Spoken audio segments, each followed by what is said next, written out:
sufrimos una satisfacción con la eliminación de Francia, por lo menos yo le hablo con toda satisfacción,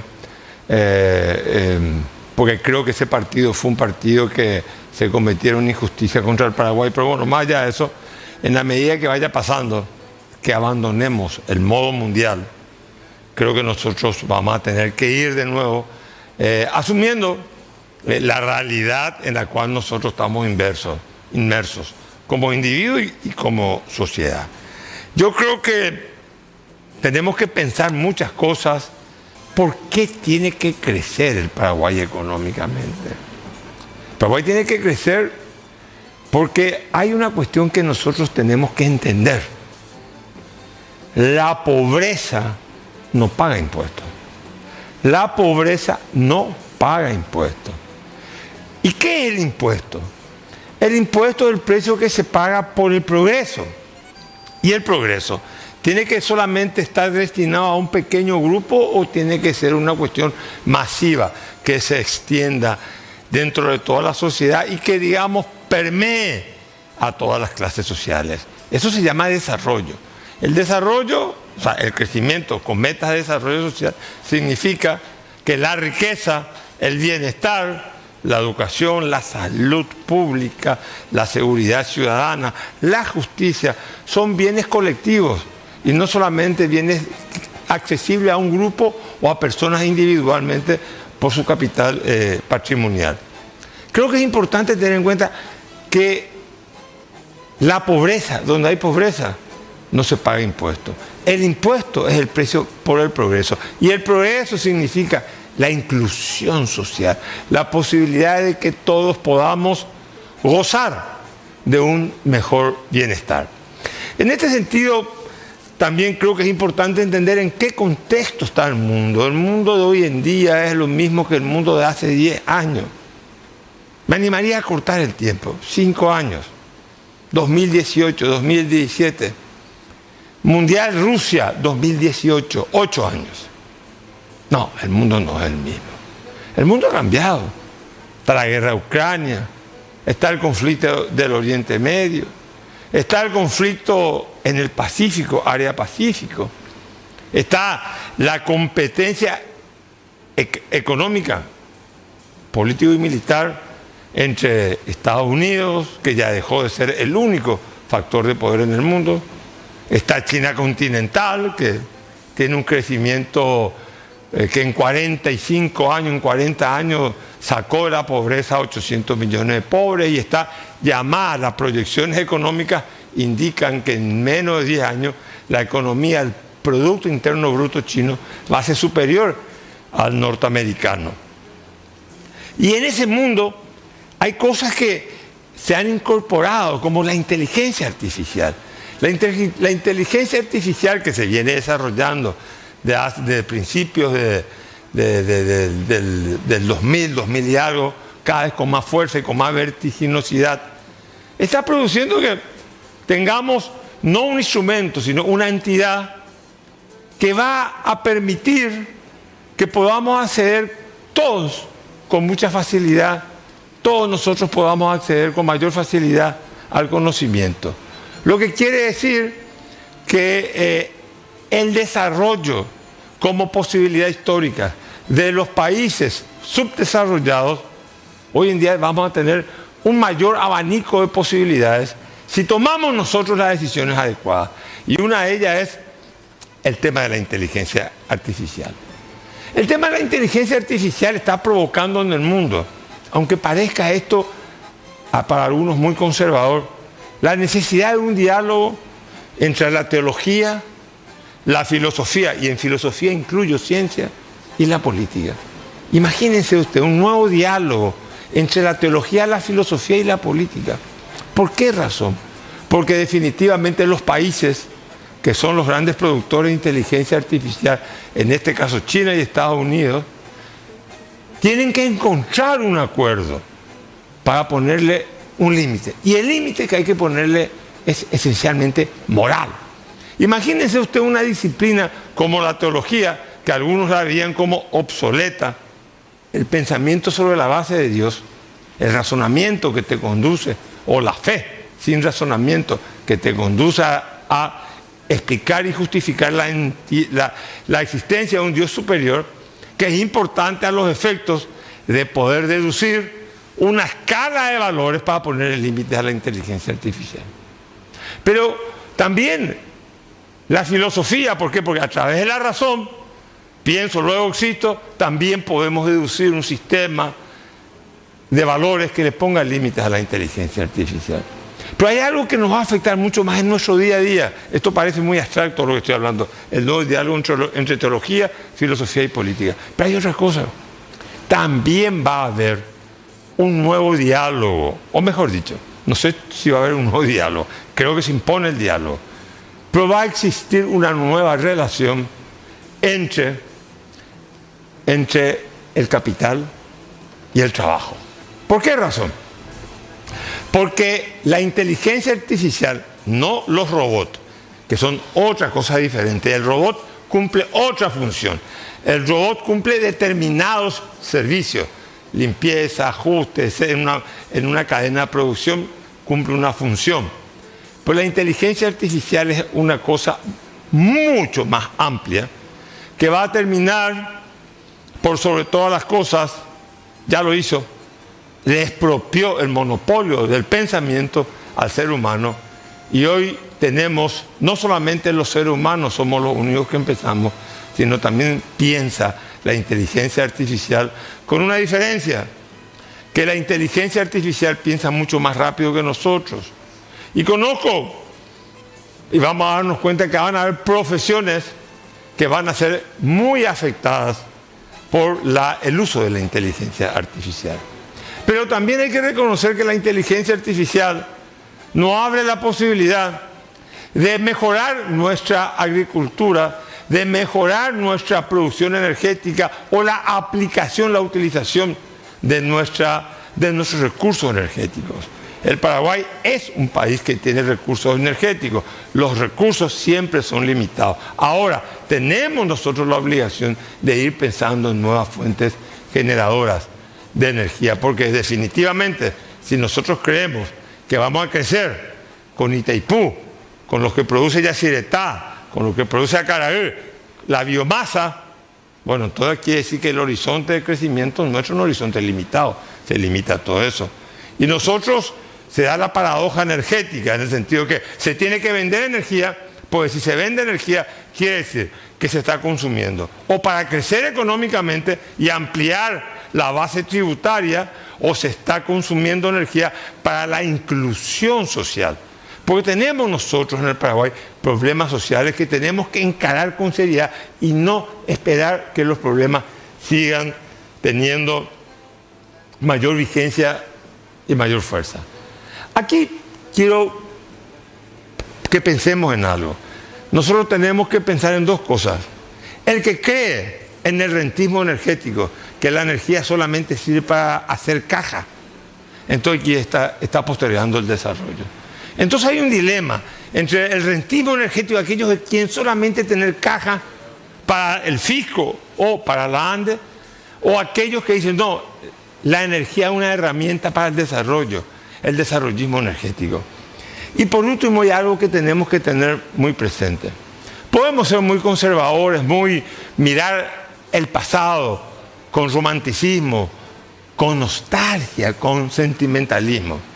Pero hay algo que tenemos que entender nosotros los paraguayos, por Dios le pido entendamos algo. La edad de oro no está en el pasado. En el futuro, si hay utopías, las utopías tienen vocaciones futuristas. Si hay progreso, el progreso es del futuro, no es de la edad de oro. La edad de oro no está en el pasado. Se supone que en la medida que avanza la civilización, podemos satisfacer mejor las necesidades del colectivo que se llama nación. Por eso creo que en este momento, cuando pasemos el modo mundial, y tampoco usemos la excusa de que estamos en elecciones porque es un año electoral. En este país no se puede hacer nada, no se pueden hacer las reformas, como siempre decimos, no, un año electoral. No. Año electoral no significa que no se tengan que tomar las decisiones que se tienen que tomar. Año electoral no significa postergar las decisiones que se tienen que hacer. Año electoral significa que el gobierno tiene que hacer lo que hoy en día objetivamente el Paraguay necesita que se haga, porque si no la herencia para el próximo gobierno va a ser una herencia onerosa y costosa. Y el que sufre los grandes ajustes cuando tienen grandes pasivos sociales o fiscales, como en el caso paraguayo, que tenemos un presupuesto que tiene un déficit realmente de 4 puntos y no de 2 puntos, como se dice. Entonces creo que es el momento de que no pasemos al modo mundial, de nuevo inmersos en la realidad, no nos justifiquemos en el año electoral, porque el año que viene va a ser más electoral que este año, pues están las elecciones internas de los partidos políticos y luego tenemos el 2028 que tenemos las elecciones nacionales. Entonces no me digan que casi 2 años no vamos a hacer ningún tipo de reforma porque estamos en años electorales. Yo creo que el gobierno y los años que le queda, 2 años casi al presidente Santiago Peña y a su gabinete, sería de mucha utilidad que se tomen en serio el trabajo de gobernar este país con disciplina, con racionalidad, con ética, con transparencia. El Paraguay necesita reformas y las reformas no pueden esperar. Está con nosotros el rector de la Facultad Taiwanesa Paraguaya, Jorge Duarte. Es un hombre de un currículum muy interesante, economista, máster en Manchester, en Inglaterra, y también doctorado en la Austral de Buenos Aires. Y lo hemos invitado porque es un hombre que tiene una vasta cultura y también, digamos, con él podemos tener la posibilidad de reflexionar sobre un menú de temas que va de la política, la geopolítica, la economía y la educación. Empecemos con algo, empecemos con ¿cómo está la Universidad Taiwanesa Paraguaya? ¿Qué propósito tiene? Sí, la Universidad Politécnica Taiwán Paraguay, porque ese es su nombre, nace allá por el 2000, como idea en el 2017, se funda en el 2018 y empiezan sus primeras clases en el 2019. Ajá. De 4 ingenierías: civil, industrial, electromecánica e informática. Y venimos asociados a una universidad que se llama la Universidad Nacional de Taiwán de Ciencia y Tecnología, Taiwan Tech. Ajá. Una universidad nacional en Taipei, muy asociada a la industria y al desarrollo industrial y tecnológico del país. Entonces, ellos nos apoyan desde el inicio, nos envían profesores, la mitad de nuestros profesores acá son de la Taiwan Tech. ¿En qué idioma enseñan? En inglés. En inglés. O sea, los estudiantes que van hasta esta facultad, hasta la universidad, tienen que tener conocimiento de inglés. De hecho, el ingreso es en matemáticas, precálculo, pero todo en inglés, y después tienen un examen oral en inglés. O sea, y desde el primer minuto que están en las clases, reciben la enseñanza en ese idioma. Porque después viajan también a Taiwán, durante 1 año por lo menos viajan, y allí el idioma es el inglés también en las aulas. ¿Y cuántos estudiantes tiene esta universidad? Estamos alrededor de 500 ahora. Pues ya mucho, ¿eh? Ya, ¿Y cuáles son las materias? Son 4 ingenierías. 4 ingenierías, ¿cuáles son? Civil, industrial, electromecánica e informática. ¿Y la UIP qué tiene que ver con todo? La UIP tiene otra universidad, que es la UPA, que es la Universidad Paraguaya Alemana, pero que no está asociada a nosotros. Nuestra universidad nacional, pero dependemos de la cooperación de Taiwán. O sea, está dentro del rectorado, pero el financiamiento no proviene del presupuesto paraguayo, o mitad y mitad. Mitad y mitad. Nosotros somos la universidad pública con menor presupuesto público del país, porque también recibimos de la cooperación de Taiwán financiamiento, y eso implica profesores, implica las becas de nuestros alumnos a Taiwán durante 1 año, e implica ahora, por ejemplo, la sede definitiva que estamos construyendo en la zona de Ñuguazú, que es una sede... ahí al costado de Ñuguazú, ¿verdad? Al costado. ¿Cómo se llama la avenida Ñuguazú? Sí, al lado del Comité Olímpico Paraguayo. Sí. Y es un gran edificio. Creo que se puede saber de cuánto el aporte de Taiwán, ¿verdad? En la universidad en general. Nosotros nos manejamos bien el presupuesto porque en realidad es un tema de la cooperación y es un tema de Cancillería, ¿verdad? Nosotros somos los beneficiarios, porque nosotros no manejamos realmente los recursos, sino sí le decimos necesitamos esta cantidad de profesores este año, pero sí, por ejemplo, la inversión que ellos están haciendo ahora en el campus es de más o menos $27 millones. ¡Wow! Eso va a ser la infraestructura edilicia universitaria. Edilicia, porque va también equipamientos laboratoriales, de primera, de avanzada, son 13 laboratorios. Pero entonces va a ser edilicia, va a ser la universidad más grande, digamos. La Politécnica, la universidad dedicada a la ingeniería más grande, sí, mejor equipada del país. Y decime, los alumnos rinden un examen de ingreso definitivamente. Un examen de ingreso. Y los profesores son todos la mitad taiwaneses y la mitad paraguayos. Los que están acá son la mitad taiwanesa. En realidad vienen por la Taiwan Tech. No todos son taiwaneses porque también se contrata profesores que son de la India. ¿De la Argentina? No. Son de la India. Algunos vienen... De Asia. Del Asia o también de África. Hay algunos que vienen del África. Pero todos PhDs. Todos tienen el máximo grado académico en ingeniería o áreas afines y vienen con esa función de enseñar acá a nuestros alumnos. Y la mitad de los profesores son paraguayos también, pero esos también tienen el máximo grado académico. Es difícil conseguir PhDs en ingeniería paraguayos o de ramas afines, matemáticos, PhDs, pero vamos consiguiendo de a poco. Entonces nosotros también queremos ser un destino para que el investigador paraguayo quiera volver. ¿Cuántos estudiantes ustedes egresan de esa facultad al año? Mira, nosotros ya tenemos, luego de 4 camadas, tenemos más de 300 ingenieros. En realidad entra una cohorte de 100 estudiantes, pero no todos terminan en la cohorte, más o menos 60, un poquito 60 termina, el resto se retrasa un poco. No es que dejan la carrera, pero sí se retrasan, no tienen una materia, no terminaron los requerimientos académicos y se va retrasando, pero hasta ahora tenemos más de 300 y el mercado paraguayo, el que les contrata a nuestros ingenieros, está muy satisfecho. Nosotros en todas las evaluaciones... O sea, todo el que egresó de ahí consigue un trabajo. Todos los que egresan consiguen un trabajo. Pero atender lo interesante de esto. Lo interesante es que la diferencia que nosotros tenemos en la oferta es la mitad de nuestra matrícula viene del sector de la educación pública en Paraguay, o sea, la secundaria pública.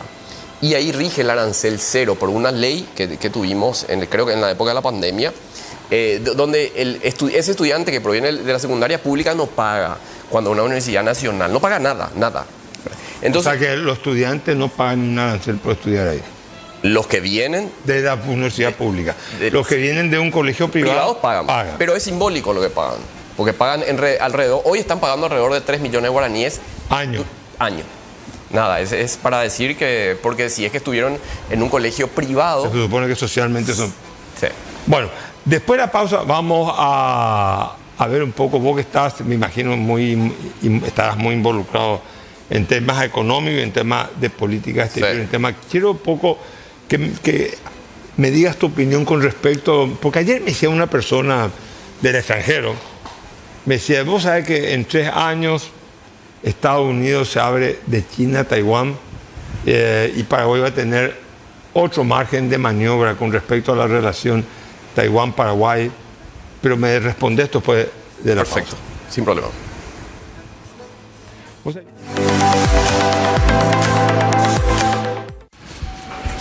Sí, Coca-Cola está en todo el mundo. En nuestra planta donde arranca el día. Y también en la despensa de la esquina. En el mercado que huele a asadito. En las calles, en cada pueblo del país. Son miles de paraguayos y paraguayas. Gente que arranca temprano y cierra tarde. Coca-Cola está hace más de 60 años acompañando todos tus momentos y ya es parte de lo que somos. Tan paraguaya como yo que estoy llevando esta botella hasta vos. Coca-Cola Paresa, 60 años. Nos une el país que queremos. Con Multivitam 27 Plus, hace más todos los días. Elegí hacer una serie más. Elegí ganarle al cansancio. Elegí leer un libro. Elegí jugar más. Elegí hacer maratones. Elegí sentirte mejor todos los días. Multivitam 27 Plus. Elegí más para tu día. Maxivit, tu supervitamina de cada día. Maxivit, hace que te sientas saludable. Maxivit C. Todo lo bueno de la vitamina C. Además fortalece las defensas contra virus, bacterias e infecciones. Y ambas contienen colágeno hidrolizado, sin gluten y sin azúcar. Maxivit, tus supervitaminas de cada día. Lo mejor es de Kimfa. Venta libre en farmacias. Si los síntomas persisten, consulta a su médico.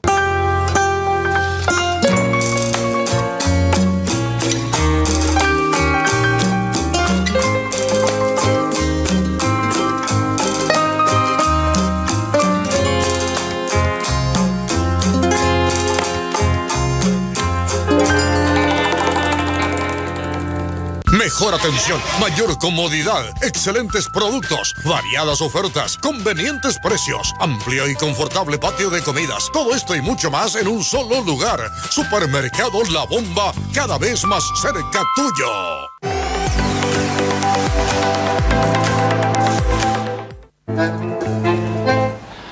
Bueno, ¿cómo vos ves el futuro de China-Taiwán? Yo soy muy amigo de China-Taiwán, te estaba comentando en la...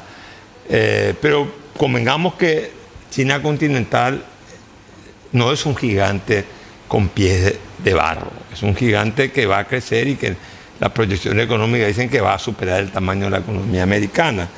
Y tenemos ahí el estrecho de Taiwán, nosotros somos el país más importante relacionado con Taiwán. ¿Cómo estás viendo vos todo eso? Yo, respecto a que China continental es un gigante con pies no de barro, yo discuto eso, porque ellos no son soberanos energéticamente, ellos dependen de energía. Pero están haciendo ahora, son el país, ¿cuál es el primer productor de amoníaco en el mundo? China continental. Están el mayor productor de paneles solares. O sea, están tratando de lograr la independencia del petróleo.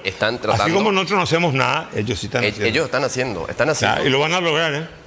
Ojalá que lo logren, pero ellos tienen además un problema poblacional importantísimo, porque hay un envejecimiento poblacional muy grande y internamente, como ellos manejan la información que ellos quieren comunicar al mundo, no hay una democracia, no hay una libertad de expresión, ellos curan la información que ellos van a emitir al mundo. Entonces, las tasas de crecimiento china fueron reduciéndose importantemente, pero una cosa es el chino de los años 80, una población hambreada que iba a trabajar durante 16 horas al día, 12 horas al día, los 7 días a la semana en industrias, y por eso eran tan competitivos en términos de costos. Hoy en día son poblaciones que ya fueron creciendo dentro de un capitalismo chino donde el consumo es mayor y ya no están dispuestos a estar 7 días. Correcto. Entonces, la productividad china se va a ir reduciendo si es que ellos realmente no están a la vanguardia de la tecnología con la robótica y la inteligencia artificial, y están en eso. Están en eso. Me acuerdo que yo pensé mucho en el tema demográfico chino, para que en China estaba prohibido, como vos sabés, en China continental, por la explosión demográfica, tener 2 hijos. Todavía hay que tener un solo hijo. Tanto así que algunos mataban a las mujeres cuando a un bebé. Eso conozco, es real eso, ¿verdad? O el aborto, qué sé yo, etcétera, etcétera. Pero hoy con la inteligencia artificial, quizás sobre la mano de obra, yo creo que va a haber más horas libres para no trabajar. Me parece a mí. Porque la inteligencia artificial va a reducir. Ayer me decía gente paraguaya que estuvo en el Mundial, me decían que se subían en un taxi y le decían al taxi, llévame a tal lugar, no tenía chofer. De acuerdo. Entonces, la tecnología es compite contra la estabilidad laboral. Yo de acuerdo, hasta ahora China siempre lo que hizo fue copiar tecnología. Hay historias de espionaje que vinieron los chinos a llevar de Occidente cosas patentes, invenciones muy claves, y finalmente ellos fueron la industria del mundo, y lo que hacían era reconfigurar la tecnología de cada uno de cada uno de los productos que ellos mismos fabricaban y luego incorporaban a su industria nacional, ¿verdad? Ahora, vos necesitas tener capacidad de innovar. Si se te va cortando, si vos dejas de ser la industria del mundo y dejas de vos absorber patentes, vos vas a tener que generar patentes. Sí. Bueno, y ese es un desafío para China. Está bien, pero mira, yo creo muchas veces, a mí me sucede eso. Tenemos una visión eurocéntrica de la historia. Hasta 1850, la economía más grande en unidad nacional era la China. Hasta que viene la revolución, donde vos estudiaste en Manchester, la revolución industrial. Entonces, digamos, Europa era pobre, rica era China, o sea, en todo. Los ingleses después le meten el opio, la guerra del opio, como vos conocés todo de memoria. Pero bueno, viene un paréntesis de China, pues China está ubicada, se está reposicionando donde siempre estuvo. O sea, los chinos inventaron la pólvora, 2000 años antes de Cristo ellos tenían una burocracia que escribía, no es que es una cultura que van a aprender cosas de nosotros. O sea, claro, todo el mundo aprende de otros, yo aprendo de vos aprende de mí, etcétera, etcétera. Pero pues yo creo que China ha demostrado con un régimen dictatorial, autoritario, un comunismo en lo político y un capitalismo en lo económico, dirigido por el Estado. Han absorbido, han sabido torear, como diría hoy en español, las dificultades. Hoy en día es un país increíble. Yo estoy de acuerdo, totalmente de acuerdo. Yo creo, igual que Taiwán. Igual. Sí, y Taiwán, pero yo creo en el espíritu humano libre. ¿No? Si vos, yo también, si vos tenés una autocracia como China, donde realmente cercenan libertades y realmente hay un control férreo, es 1984, el gran hermano que lo ve todo, que censura todo. La pandemia es fue un caso donde todos asistimos cómo controlaba la población china, ¿verdad? Ahora, te quiero hacer una pregunta a vos, un pensador, porque te considero un pensador. Y las democracias, yo creo en la democracia, en la libertad humana para todos los seres humanos, esta es mi posición, porque esa es la tuya. Y la democracia está habilitada para todas las culturas, para una cultura confucionista, como es la China, donde es una cultura vertical, donde es una cultura proclive a la obediencia y no a la anarquía. Mira, ¿te parece que la democracia, por qué nosotros, los occidentales, yo que viví en Paraguay en democracia, no en un Paraguay de dictadura. Yo quisiera que Estados Unidos sea líder del mundo, porque es, digamos, la luz de la libertad.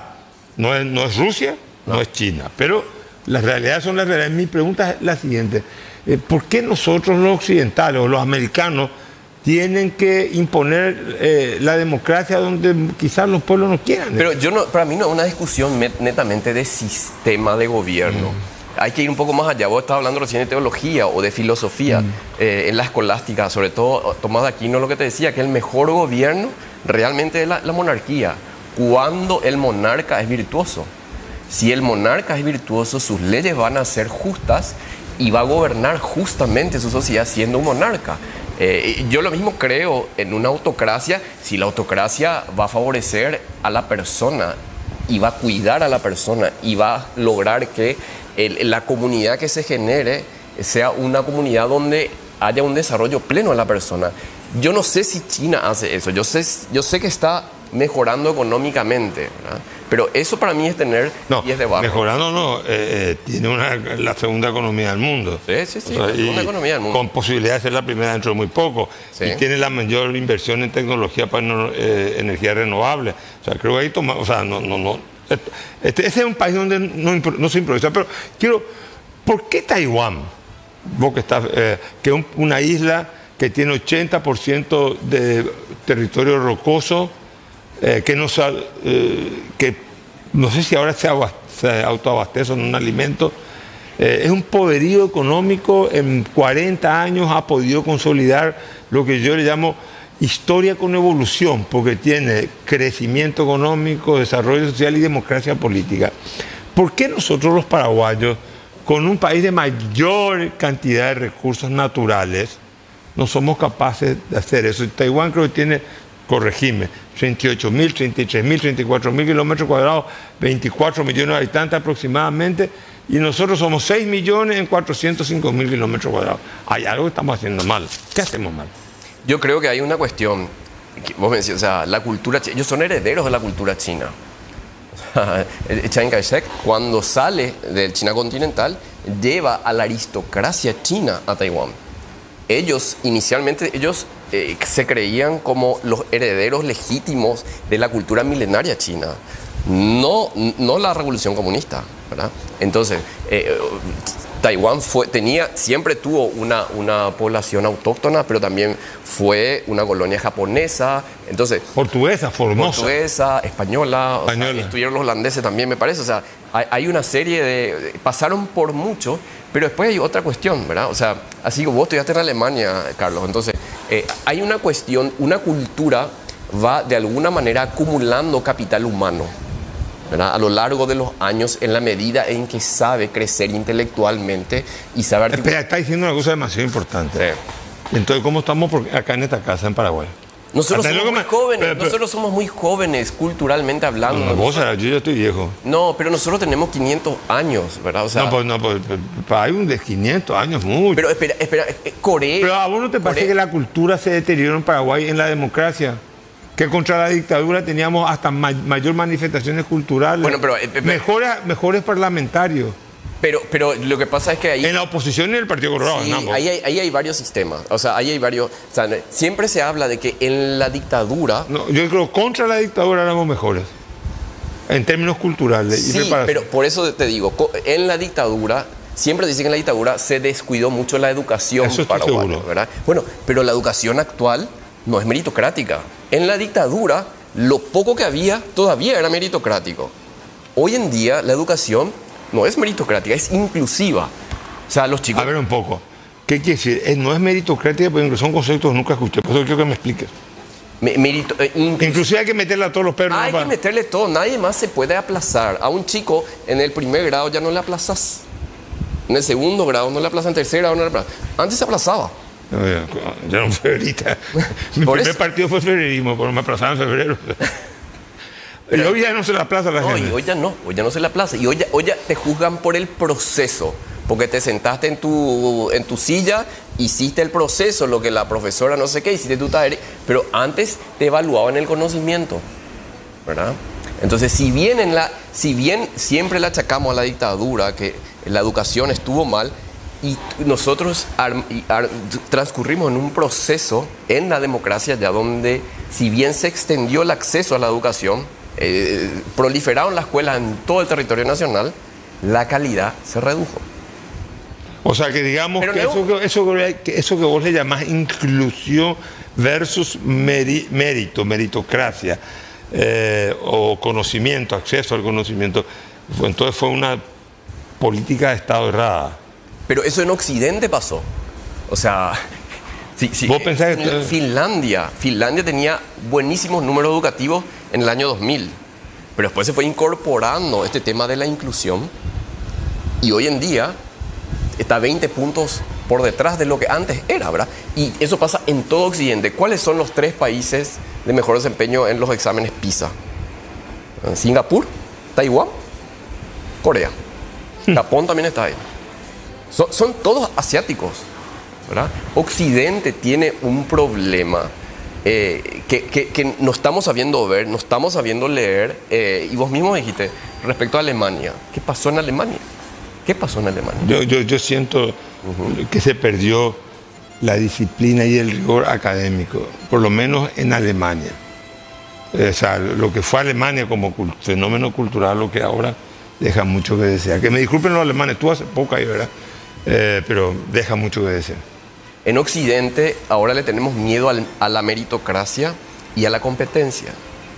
Entonces vamos a incluirles a todos. Entonces lo que hacemos es nivelamos para abajo. En vez de hacer que todos crezcan para arriba, que puede ser, evidentemente, un sistema meritocrático puede ser injusto para cierto tipo de personas, ¿verdad? Pero si nos olvidamos de la meritocracia completamente, no hacemos desarrollar la capacidad de toda la población. ¿Y cómo ves la posibilidad? ¿Cómo evaluás vos el crecimiento económico paraguayo, que tuvimos 6,6 el año pasado? Este año la proyección es 4. ¿Cómo estás viendo vos la situación del país con nuestros recursos humanos? ¿Estamos preparados para un salto cualitativo? ¿Cómo estás evaluando el desempeño económico paraguayo? Mira, nosotros estamos haciendo las cosas, venimos haciendo las cosas bien, pero obviamente tenemos problemas. Tenemos un problema. La inversión social que se hizo en estos años fue enorme, es récord. Sí, ahora hay problemas de financiamiento, ¿verdad? Y hay un problema de financiamiento en salud, ¿verdad? Pero tenemos que entender las crisis, más la crisis, los cambios estructurales que tuvimos. Tuvimos un primer cambio estructural allá en el gobierno de Lugo, cuando salud se volvió totalmente gratuita. Entonces hizo que nuestra Constitución Nacional también es garantista en términos de salud, ¿verdad? Y lo que fue ocurriendo es, en la pandemia tuvimos esa conciencia, esa sensibilidad de decir, no, acá tenemos que invertir. Ahora, de ese aceleramiento del gasto público en salud no hemos parado. O sea, ahora hay más hospitales. Este gobierno está inaugurando hospitales, pero no da abasto. Pero inaugura hospitales donde no hay médicos. Inaugura hospitales de alguna especialidad donde hay 180 camas y apenas hay 12 médicos especialistas para hacer ese tipo de operaciones. No hay una cosa planificada. De acuerdo, pero ¿sabes por qué tampoco no hay una cosa planificada? No es una cosa planificada. Formar un médico no es fácil. Necesitas hospitales de escuela, necesitas profesores muy buenos y necesitas gente realmente con vocación, ¿verdad? Entonces, eso obviamente lleva su tiempo. Pero yo me quiero referir más al tema del gasto público. Espera, vamos a hacer lo siguiente. Vos sos un tipo demasiado interesante, inteligente. Me tengo que ir a la pausa. Sí. Tengo la otra invitada que vamos a hablar también del tema laboral. Y te comprometo para otro programa. Perfecto. Porque quiero hablar a profundidad de este tema contigo. Buenísimo. ¿Okay? Y mirando lejos siempre. Cuando gustes. Ok, muchas gracias, Jorge Duarte, el rector de la Universidad Politécnica Taiwán, Paraguay. Muchísimas gracias. Gracias, Carlos. Enseguida con Patricia Dos Santos.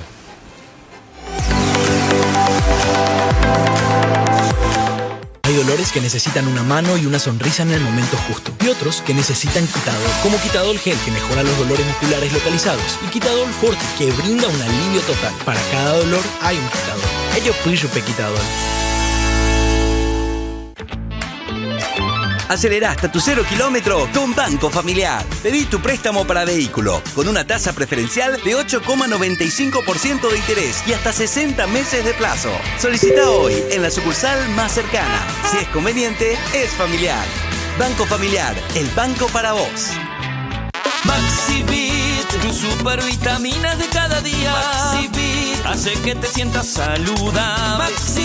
Maxivit C. Todo lo bueno de la vitamina C. Además fortalece las defensas contra virus, bacterias e infecciones. Y ambas contienen colágeno hidrolizado, sin gluten y sin azúcar. Maxivit, tus supervitaminas de cada día. Lo mejor es de Infa. Venta libre en farmacias. Si los síntomas persisten, consulta a su médico. La vida es un viaje lleno de emociones que van y vienen. Recuerdos que navegan en nuestra mente como una galería infinita de imágenes. Pero que, con los años, estas pueden apagarse. Por eso creamos Memorial, un antioxidante que se encarga de estimular la actividad cognitiva, mejorando la memoria y la falta de concentración. Y con 2 cápsulas al día vas a poder sentirte más activo y lúcido. Cuando te olvides, acordate, Memorial. Sí, Coca-Cola está en todo el mundo. En nuestra planta donde arranca el día. Y también en la despensa de la esquina. En el mercado que huele a asadito. En las calles, en cada pueblo del país. Son miles de paraguayos y paraguayas. Gente que arranca temprano y cierra tarde. Coca-Cola está hace más de 60 años acompañando todos tus momentos y ya es parte de lo que somos. Tan paraguaya como yo que estoy llevando esta botella hasta vos. Coca-Cola Paresa, 60 años. Nos une el país que queremos. Nueva web y nuevo portal de beneficiario. Más funcionalidades en la app. Ahora, sea un beneficiario Asismed. Más ágil, más informado y más actualizado. Ingresa desde la web www.asismed.com.py al portal o desde tu smartphone a la app. Conoce las nuevas funcionalidades y realiza tus gestiones. Todo esto y más, desde donde estés, de manera rápida y simple, las 24 horas del día.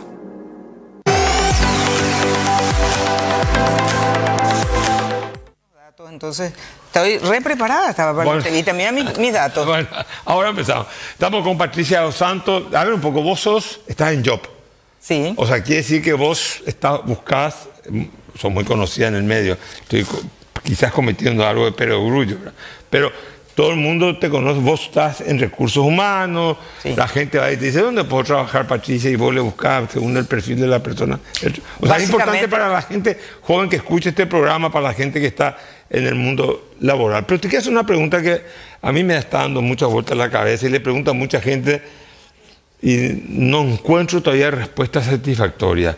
La inteligencia artificial es un nuevo actor que va a imponer una nueva relación entre el capital y el trabajo. Mi pregunta, ¿la inteligencia artificial va a beneficiar en esta relación al trabajo o va a beneficiar al capital en términos de rentabilidad, en términos de remuneración, en términos de que pueda haber una mano de obra superflua, en términos de que se trabaje menos horas, en términos de que me decía alguien que se fue al mundial, que el taxi que tomaba no tenía chofer, le daban la orden y ya todo, o sea, ¿cómo ve ese nuevo escenario? Vos que sos una especialista en esto. Bueno, lo primero es saludar. Muchas gracias por la invitación. Buenas noches a la audiencia. Y el tema es que la inteligencia artificial ya está acá. Ya es imparable. Ya está instalada en el automóvil sin chofer y en los montones de puestos de trabajo que han incorporado la IA. Y que a veces hasta no nos damos cuenta que está ahí atrás, produciendo cosas, ¿verdad? Pero mi pregunta es, si yo traigo IA a mi empresa, ¿reduzco la mano de obra? No necesariamente la mano de obra, pero sí a lo mejor en algunos puestos y la necesaria creación de otros puestos que la IA requiere, porque la IA no es magia. ¿Qué requiere la IA para que funcione? Y requiere, por ejemplo, diseño de muchas cosas, requiere investigación, requiere adecuación de los sistemas que tenemos ahora, a introducir la IA, requiere desarrolladores, vamos a llamarle de IA, y entonces muchos cargos existentes se enriquecen con la IA, cargos desaparecen, cargos que se enriquecen con la IA y cargos nuevos que se crean para poder instalar y aprovechar la IA. Te doy un ejemplo. Hay una herramienta nueva, relativamente nueva en las empresas que se llama BI, Inteligencia de Negocios. Inteligencia de Negocios se hacía con los software tradicionales y con Excel y consistía en analizar los negocios para entender a quién se les vende más, qué tipo de productos se compraron cierto tipo de industria o cierto tipo de personas, etcétera, etcétera. Ese es un trabajo que era, no digo manual, pero estaba en la etapa anterior, que es la de la automatización. Cuando vino la IA, esa automatización voló. Entonces a lo mejor vas a necesitar menos personas en ese lugar. Pero para poder instalar esa IA se necesitaron personas. Pero vos sabés que según los estudios que yo he leído, pues estoy obsesionado con este tema, la IA crece sola, llega un momento en donde crece sola. Y la IA, si vos le dejás en un monte, no va a crecer porque no es un medio. Como nosotros en un monte nos tienen y nos morimos, pues no sabemos sobrevivir, salvo que sea apto para la sobrevivencia. Pero la IA en esquemas burocráticos de oficina, donde se habla, donde se maneja información, donde están interconectados los sistemas, la IA crece sola, aprende sola, sin necesidad del ser humano. Decimos, la IA no puede hacer nada sin una interacción. Que claro, esa interacción puede estar en un mundo burocrático, lleno de máquinas, de empleados. Claro, porque ya van a haber instrucciones que van a estar preestablecidas para que la IA, y de hecho existe ya, ¿verdad? Se le dan instrucciones, pero hay un grado, y muchas cosas puede encaminarse sola la IA, pero hay un grado de interpretación y de saber qué pedir y qué necesita uno, que es el grado en el que estamos todavía en Paraguay. Y eso lo tiene que hacer una persona. Te voy a hacer una pregunta. Tengo hipótesis, 18 años. Me voy a hablar contigo. Te digo, Patricia dos Santos, ¿qué puedo estudiar para tener un desarrollo profesional, entendiendo que la IA va a estar incorporada en las oficinas donde yo esté? ¿Qué destreza tengo que poseer yo que no posee la inteligencia artificial para que yo tenga un desarrollo laboral? Porque yo creo que con la IA hasta los puestos de trabajo van a tener que flexibilizar. Cambian. ¿Qué me recomendarías vos? O a tu nieto, a tu hijo. Todo el tiempo las personas me hacen esas preguntas. Yo invierto mucho tiempo de mi día, de mi semana y de mi mes hablando con personas que quieren saber qué hacer en el futuro. Y hay un espectro que es muy definido, desde más hacia el futuro hasta cosas más concretas para el aquí y el ahora, ¿verdad? Ahora mismo, cualquier herramienta de automatización y la manera de usar la IA son herramientas indispensables. O sea, si alguien ya se está graduando o está a la mitad de su carrera, tiene que paralelamente, porque esto en las carreras no les van a dar, estas cosas no están incluidas todavía en los programas tradicionales. Sí, son cursos sueltos, paralelos en algunas universidades, pero el resto está en la web. O sea, el que estudia en la universidad en paralelo a solas, porque no hay en el currículum, tiene que aprender eso. Sí, tiene que aprender eso. O sea, si alguien a ver, yo me voy a un banco con 20 años, 24 años, te van a preguntar, ¿usted sabe manejar estos medios? Exactamente. Y entonces va a haber 50 postulantes y 10 que manejan la IA. Esos 10 van a ser los primeros preseleccionados, sin ninguna duda. Porque una cosa que se está viendo es que la IA no reemplaza a las personas, pero las personas que manejan IA reemplazan a las personas que no manejan IA. Ahora, si vos me preguntás más de fondo... ¿Cómo repetirme eso? Claro, las personas que no manejan IA son reemplazadas por personas que sí manejan IA. ¿Y cuándo el ser humano es reemplazado por la IA, por la inteligencia artificial? ¿En qué casos?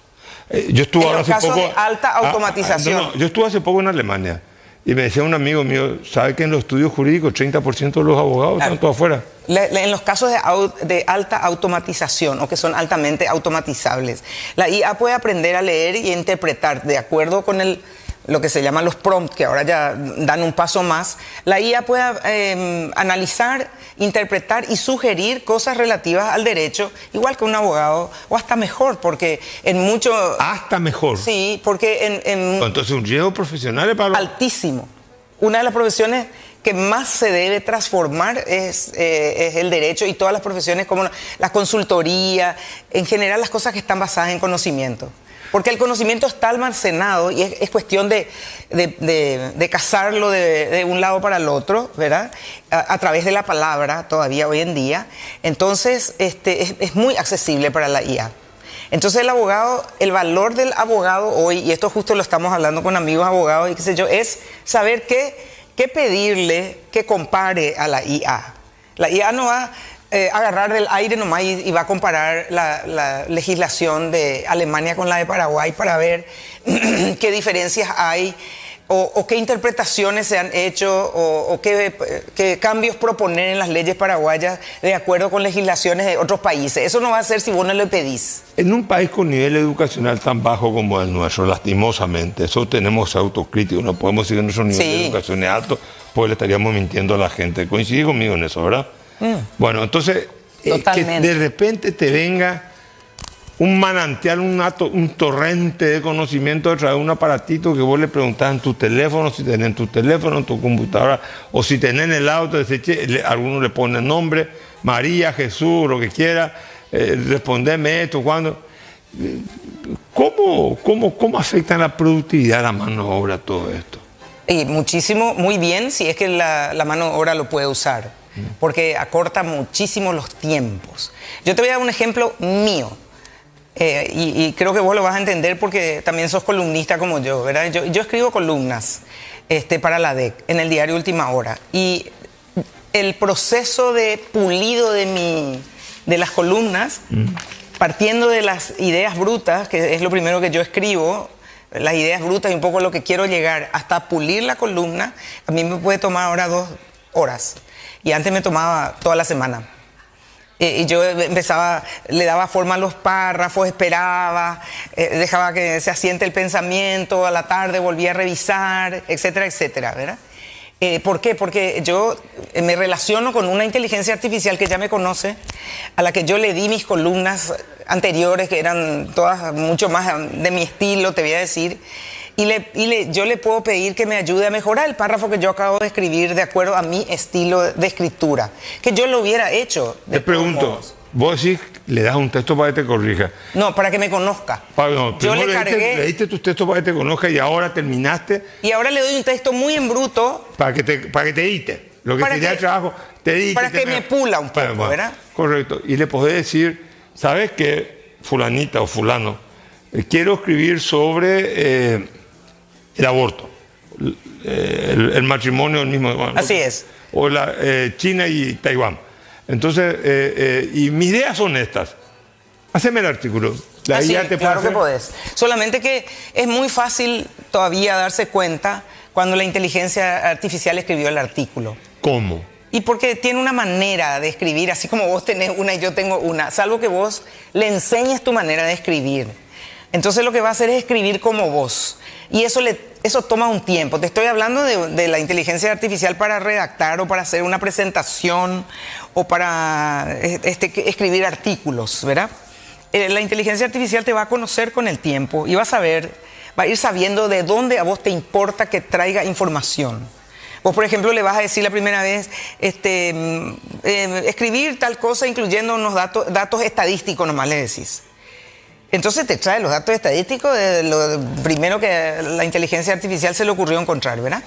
Ahora, si vos le decís, tráeme datos estadísticos de países latinoamericanos, de regiones no urbanas, entonces va a buscar mucho más específicamente y va a ser más parecido a lo que vos hubieras buscado. Ahora mira, mundo laboral. Se inventó la inteligencia artificial, que no es un instrumento. La bomba atómica es un instrumento. Vos decís, los países siguen cuando tiran armas nucleares. El cuchillo vos podés usar para cortar ensalada, para cortar el asado o para matar a alguien. Sí. Pero la inteligencia artificial es una entidad que tiene autonomía propia. Sí, pero es todavía... La proyección es que sea plenamente autónoma hasta que desarrolle sentimientos. Sentimientos supuestamente, vamos a ver, todo está en veremos. Sí. Ahora, lo que te quiero decir es, en esta primera pregunta te dice capital, trabajo, esto va a terminar precarizando las relaciones laborales, porque digamos, no, vos Patricia te haces muy de la macha, disculpame que te hablo así, no, pues no, salí mi hija, inteligencia artificial o otra chica que más o menos también, te pregunto, ¿va a ser así la relación? Solamente para algunos cargos, lo que pasa es que ese señor... Para los cargos de confianza no me imagino. Y donde se necesita mucha interpretación humana o reaccionar desde las emociones, no veo tan cercano eso. No veo tan cercano, porque vos que le vas a decir eso, ándate nomás, yo le voy a poner una inteligencia artificial, no sabes ni por dónde empezar. Sí, bueno, vos necesitas otra clase de persona que sabe otra cosa que aquella de la que te quisiste deshacer para que pueda desarrollar el uso de la inteligencia artificial, porque no es así nomás, como te explico, si yo le pido a la inteligencia artificial que escriba un artículo, me va a escribir estilo inteligencia artificial, y yo le puedo decir, escribime al estilo de la editorial del New York Times, te va a escribir a ese estilo. Pero vos sabés que los que le temen a la inteligencia artificial consideran que es una entidad de posibilidades peligrosa y de posibilidades ilimitadas. Sí. Es decir, porque no discrimina moralmente, por ejemplo. No discrimina moralmente. Puede discriminar si le enseñás, hay que discriminar, pero si no le enseñás, no discrimina.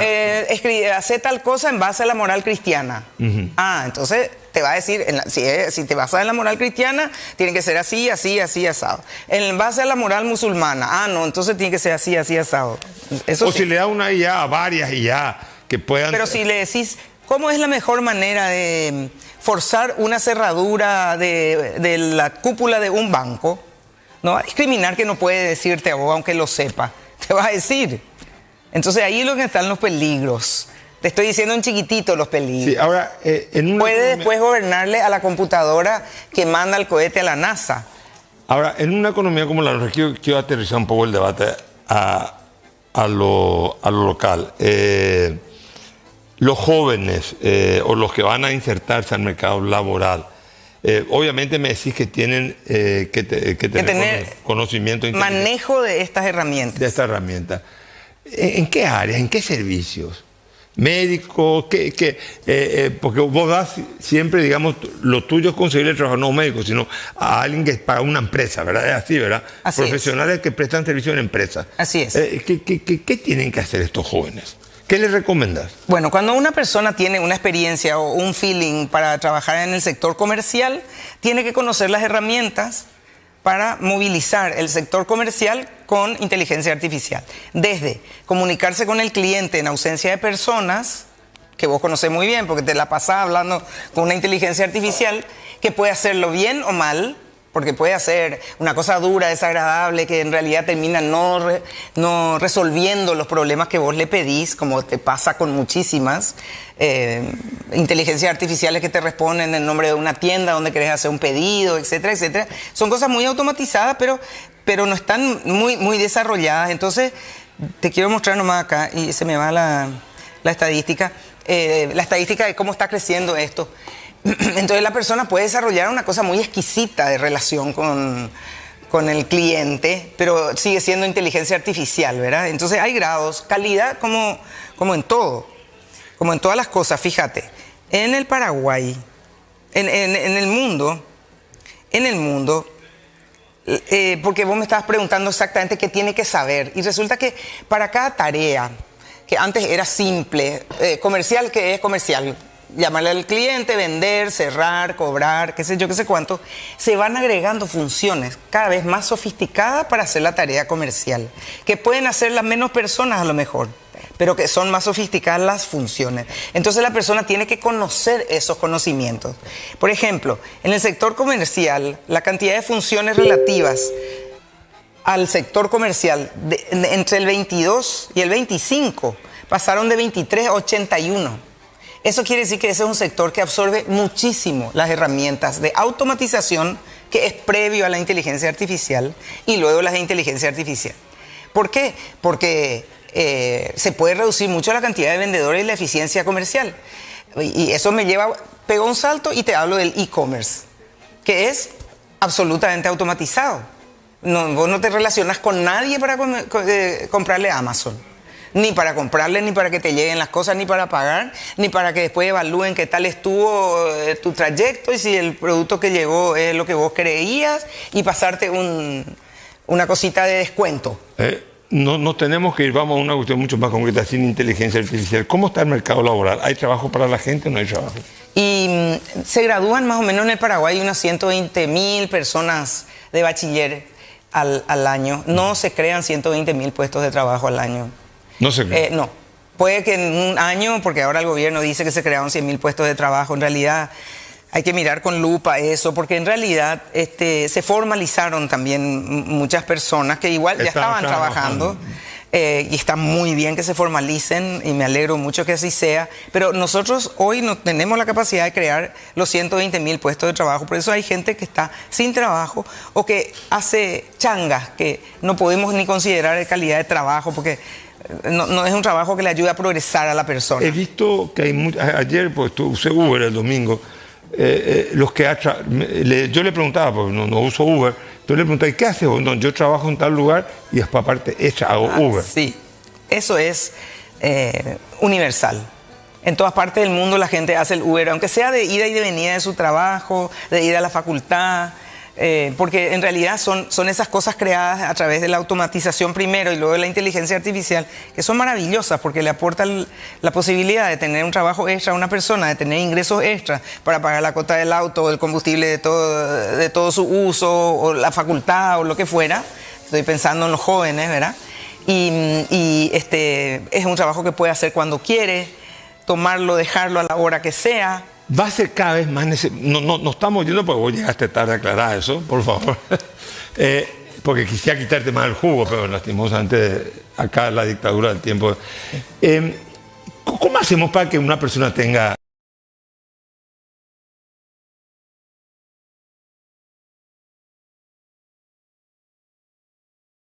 iniciativa? Claro.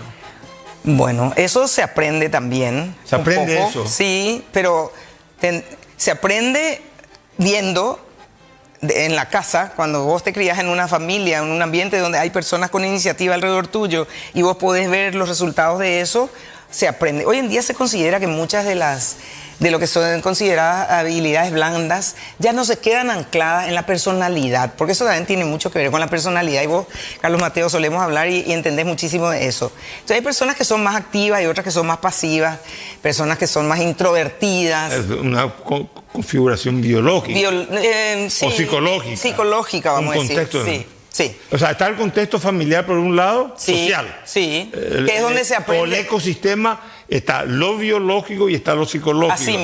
Así mismo.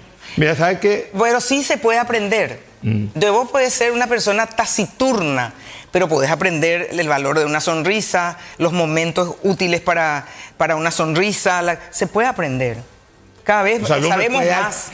Puede adquirir habilidades. Mira, me debes una. Te comprometo para dentro muy poco, ¿ok? Sí, yo cuando hablando quieras. Estuvimos con encanta. Patricia Dos Santos y, como diría mi amigo Humberto Rubín, ha sido una noche más.